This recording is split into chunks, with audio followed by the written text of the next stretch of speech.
Hi everyone, it's Penny again, and I'm just going to do a quick journal page today. I wanted to do something with a flower in it. It's been nothing but rain for the last week here in North Carolina, and I am just really anticipating spring and my flower garden coming out, and I wanted to do something pretty and colorful and not rain. So I'm going to do a cone flower, and I've been wanting to try this with just the petals done out of notebook pages or book pages. And I cut them and tear them. It's nothing perfect, just little crescent shapes for the petals. And I layer them with paint that's been diluted with a little bit of water, starting with purple and then coming in with some really bright pink, and then later even some white to add highlight once I get them on the page.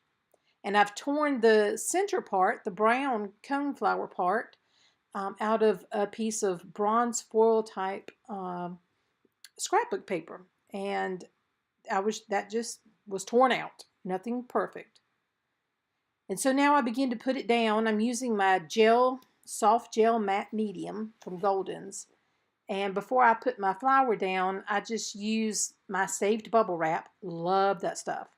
And I layer different shades of white and bronze color and brown to go around the page, and my little honeycomb ribbon that I have there that I use as a stencil. I want to build up texture. I don't like just a flat painted page. I want something with a little interest. So now I'm putting down my petals using my gel matte medium. It's a wonderful glue. It does for so many things. And then I can go over that bronze paper that has a sheen to it when I'm done, and it will make it matte like everything else on the page is. So I have that done.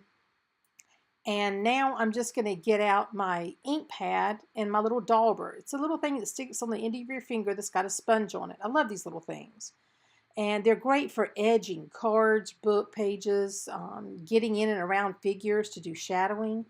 And I'm using a black first.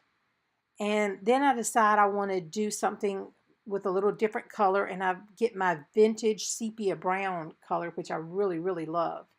And I like that a little bit better over top than just the stark black. And of course, the stamp is one of my favorites, an Emerson quote.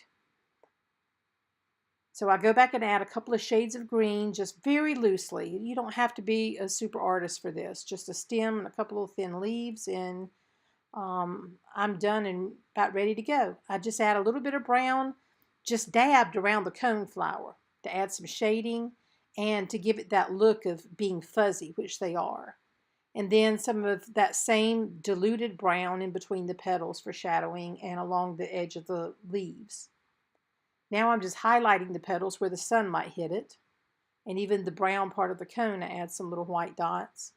And pretty much that's it for the flower. Very simple little flower. And I'm just making a really loose box around the quote that I like.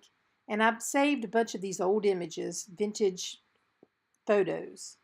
And this one was one that I had just copied on a regular old copier. So I add that down and words that say a beautiful journey. And my page is done. That was a nice, quick, easy one. So if you enjoyed it, come back and see me again. Hit the subscribe button and I'll see you next time. And I'll leave links below to the products that I used on this page so you can find them easily.